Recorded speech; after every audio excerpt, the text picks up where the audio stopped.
주님을 사랑합니다. 이번 주는 2014년 보험 장로들과 책임 행제들을 위한 국제훈련 메시지 2번에 왔습니다. 이번 주도 우리가 PSRP 방식으로 이러한 메시지의 내재적인 부담 안으로 들어가기 위해서 함께 훈련하고 조성할 수 있도록 우리가 전체적인 이런 그림들과 부담들을 만지기 원합니다. 메시지 2번의 제목은 바로 성과 신부입니다.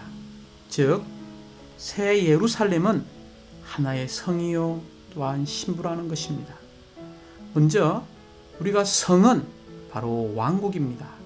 하나님의 왕국을 나타내는 하나의 성이 새 예루살렘이라는 것입니다.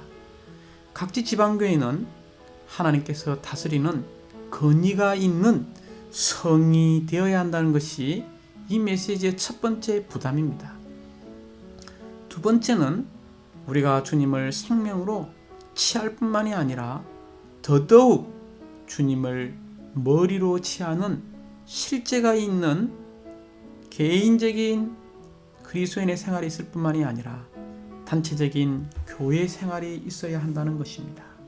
이것이 성에 대한 부담이죠.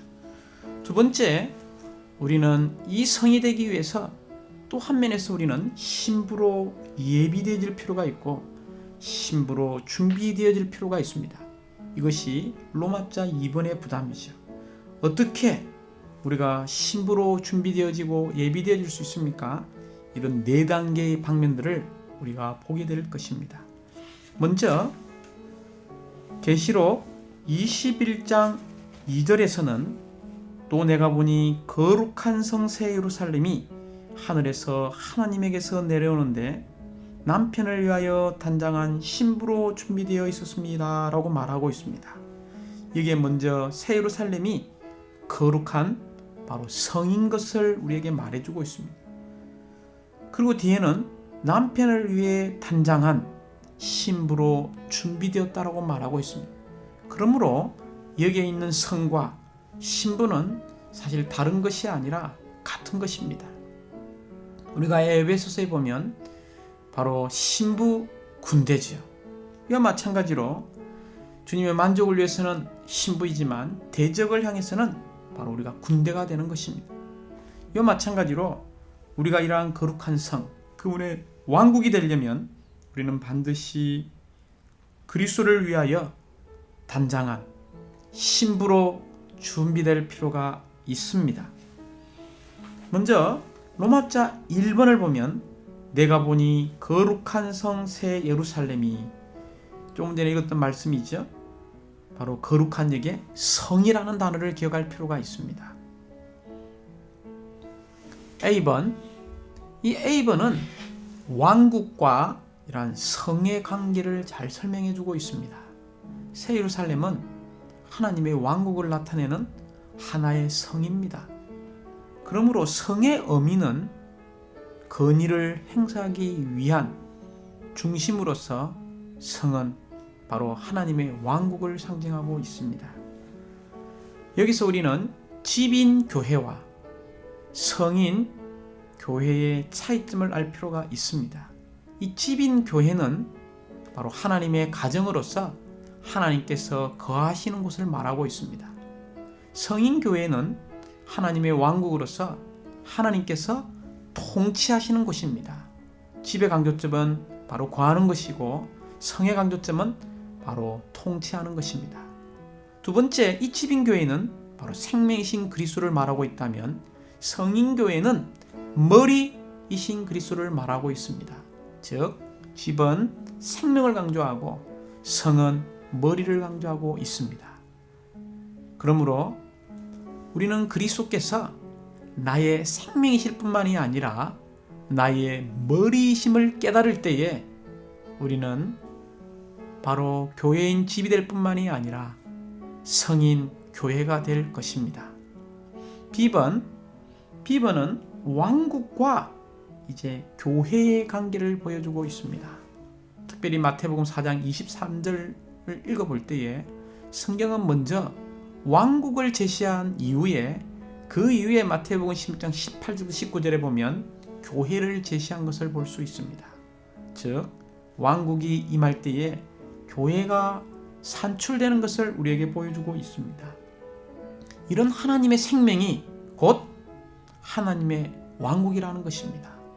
그러므로 우리가 전하는 복음은 왕국 복음입니다. 이런 왕국 복음이 교회를 산출하는 것이죠. 10번은 이 왕국은 바로 교회의 실제라는 것입니다. 그러므로 우리가 왕국 생활을 떠난다면 결코 우리는 교회 생활을 할 수가 없습니다. 1번을 읽어보면 마태복음 5장부터 7장에 있는 이 천국의 실제는 전적으로 교회 생활의 내용을 말하고 있습니다. 우리에게 왕국의 실제가 없으면 우리의 모든 교회 생활은 공허하게 될 것입니다. 왜냐하면 이런 왕국 생활이 교회 생활을 산출하기 때문입니다. 그러므로 사랑하는 자매들 기억하시기 바랍니다. 교회의 실제인 왕국이 없다면 하나님의 갈망, 하나님의 영원한 목적인 교회도 건축될 수 없다는 것입니다. 그러므로 D번, 우리는 교회 안에서 어떤 생활을 살아야 합니까? 바로 교회 안에서 우리는 왕국 생활을 살 필요가 있습니다. 그리고 왕국 생활을 산다는 것은 바로 하나님께서 그분의 건의가 행사되는 것이 왕국이므로 끊임없이 교회 안에 바로 그분의 건의가 행사되도록 해야 합니다. 그럴 때 이 교회는 왕국을 대표하게 될 것입니다. 우리가 왕국 생활을 살 때에, 교회 생활 가운데서 왕국 생활을 살 때에 이러한 건의, 하나님의 건의가 행사되기 때문에 우리는 반드시 어디로 돌아와야 합니까? 영 안에서 살고 행하고 처신할 때에 그곳에 실제로 왕국 안에 있는 생활이라는 것입니다. 그러므로 그리스도인의 생활은 전적으로 어디에 있는 생활입니까? 바로 영 안에 살고 행하는 생활이라는 것입니다. 우리가 영 안에 살고 행한다면 우리 안에 있는 놀라운 신성한 이 생명이 자랄 것이고 발전하게 될 것입니다. 그 결과 우리는 거룩한 성 새 예루살렘의 축소판이 될 것입니다. 이러한 놀라운 왕국의 생활을 더 회복하기 원합니다. 이제 로마자 2번은 신부로 우리가 준비되어야 함을 말하고 있습니다. 계시록 21장 2절에서 내가 보니 거룩한 성 새 예루살렘이 뭘로 준비되어 있었습니까? 바로 신부로 준비되어 있었습니다 라고 말하고 있습니다. 이게 신부라는 단어가 굉장히 중요하죠. 오늘날 우리가 다 주님의 회복 안에 있는데 주님의 회복은 그리스도의 신부를 준비하는 것, 바로 예비하는 것입니다. 우리가 어떻게 그리스도의 신부로 준비되어질 수 있습니까?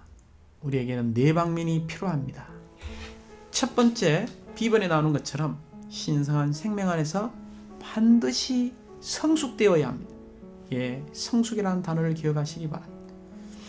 두 번째는 우리가 성숙하게 될 때에 우리는 건축하는 지체가 되게 될 것입니다. 하나님의 갈망은 바로 그분 자신, 즉 신성과 사람의 인성의 연합인 한 건축물을 갖고자 하십니다. 이것이 하나님의 갈망이므로 주님의 회복의 목표도 우리에게 생명과 모든 것이신 그리스도를 회복하여 바로 우리가 건축되는 그분의 단체적인 몸으로 나타나는 것입니다. 그러므로 우리의 사랑하는 동료 민들과 건축되는 것이 주님께서 그분을 신실하게 추구하는 이들에게 주신 가장 중요하고 가장 높은 요구사항이라는 것을 볼 필요가 있습니다. 심지어 하나님의 영원한 경륜 안에서 그리스도를 추구하는 사람의 가장 높은 미덕인 것을 볼 필요가 있습니다. 우리가 건축된다고 할 때에 전일하게 우리는 개인주의에서 구출되어서 단체적인 몸의 건축을 하는 지체가 되어야 합니다. 이제 세 번째입니다. 어떻게 그리스도의 신부로 준비될 수 있습니까? 바로 D번에 나오는 것처럼 요한계시록 19장 7절과 8절에서 바로 이 신부의 의를 말하고 있습니다. 물론 이 의에는 객관적인 방면과 주관적인 방면인 의가 있습니다. 우리의 객관적인 의이신 그리스도는 우리를 그분 안에서 하나님께 의롭다함을 받게 하시는 분이십니다. 그러나 이 주관적인 의이신 그리스도는 오늘날 우리 안에 거하시면서 우리를 위해 하나님께 의롭다함을 받을 수 있고 항상 하나님께 기쁘게 받아들이는 생활을 사시는 분이라는 겁니다. 한 분은 밖에 있는 구속하신 그리스도지만 우리가 그분을 영접하고 받아들일 때에 그분은 우리 안에서 생활하시는, 움직이시는 그러한 주님을 찬양합니다. 그러므로 빌립보서 3장 9절에서는 하나님과 사람에게 올바른 일상생활을 의미합니다. 그러므로 우리는 하나님과 사람 모두에게 올바른 생활은 어떤 것이 올바른 생활입니까? 바로 우리의 모든 일상생활에서 우리의 표현이 되신 하나님을 가질 때입니다. 이것이 결국 그리스도를 나타내는 그분의 결혼 의복이 될 것입니다. 사랑하는 자매님들, 우리 교회 생활, 가정생활, 일상생활, 직장생활 가운데서 우리가 살아 나타낸 이 그리스도가 바로 신부로 예비되어지는 세 번째 방면인 주관적인 그분의 신부의 예복을 우리가 짜고 있다는 것을 기억해야 합니다. 네 번째, 우리가 신부로서 예비되어지고 준비되어진다는 것은 바로 신부인 교회가 아름다워지는 것을 말하고 있습니다. 여기 아름다움이라고 말할 때 이 아름다움은 어떤 밖에 있는 어떤 미를 말하는 것이 아닙니다. 신부가 아름다워지는 것은 바로 우리 안에서 주입되고 표현되신 그리스도를 말하고 있습니다. 그러므로 이런 말씀의 물로 우리가 씻기어 거룩하고 흠이 없는 영광스러운 신부가 될 때에 이것이 바로 신부의 아름다움입니다. 이러한 네 가지 항목이 바로 신부로 예비되어지는 것을 기억해야 합니다. 첫 번째, 우리는 신성한 이러한 신부로 성숙되어야 합니다. 이런 신성한 생명 안에서 성숙된 사람들의 특징은 생명이 성숙할 뿐만이 아니라 충분히 성장한 사람이 되어서 기능을 발휘하는 그리스도의 충만한 신장의 분량에 이르게 될 것입니다. 충분히 성장하고 그리스도의 충만한 신장의 분량에 따라 기능을 발휘하는 성숙한 믿는 이는 그리스도의 몸을 알고 몸을 관심하며 몸을 의식하고 몸을 중심 삼음으로써 바로 이 놀라운 신부를 위해 건축하는 사람이 될 것입니다. 이 건축이 뭐라고 이야기했습니까? 믿는 이들에게 가장 중요하고 가장 높은 요구이자 그리스도를 추구하는 사람의 가장 높은 미덕이라고 이야기했습니다. 세 번째, 그리스도의 신부로 준비되기 위해서 우리가 살아낸 주관적인 의신 그리스도를 확대하고 표현하고 살아냄으로써 우리가 결혼 의복을 준비하는 것입니다. 마지막 준비는 이 신부는 아름다워야 합니다. 이 아름답다는 것은 우리 안에 그리스도께서 주입되고 그리스도께서 적셔지고 그리스도로 조성되어져서 우리를 통해 표현된 그리스도입니다. 이런 신부의 아름다움은 점이나 주름이나 그 같은 것들이 없는 바로 영광스러운 교회라는 것입니다. 심지어 거룩하고 흠이 없는 이런 아름다움을 말하고 있습니다. 결국 신부의 아름다움은 교회 안에 일에 넣어진 후 교회를 통해 표현되시는 이런 그리스도부터 나오는 것입니다. 우리의 유일한 아름다움은 할렐루야! 우리 안에서부터 그리스도 자신을 비추어 내는 것입니다. 이제 메시지 2번은 바로 새 예루살렘은 바로 성이자 신부라는 것입니다. 새 예루살렘이 바로 성이라는 것은 이 성이 하나님의 왕국을 대표하는 성이라는 것입니다.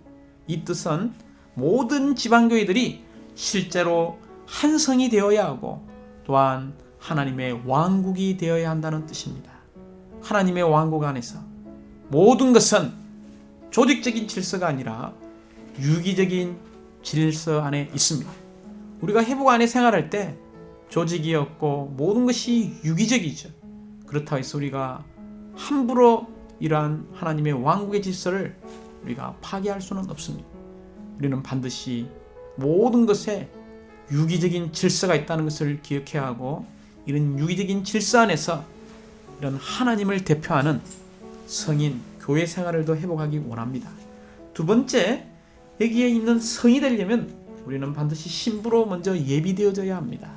신부로 예비되어지는 것, 준비되어지는 것은 바로 첫 번째 성수, 두 번째 건축, 세 번째 주관적인 의를 가질 필요가 있고 네 번째 우리는 신부의 아름다움을 가질 때 우리는 신랑을 맞이할 수 있는 합당한 신부가 될 것입니다. 주님을 찬양합니다.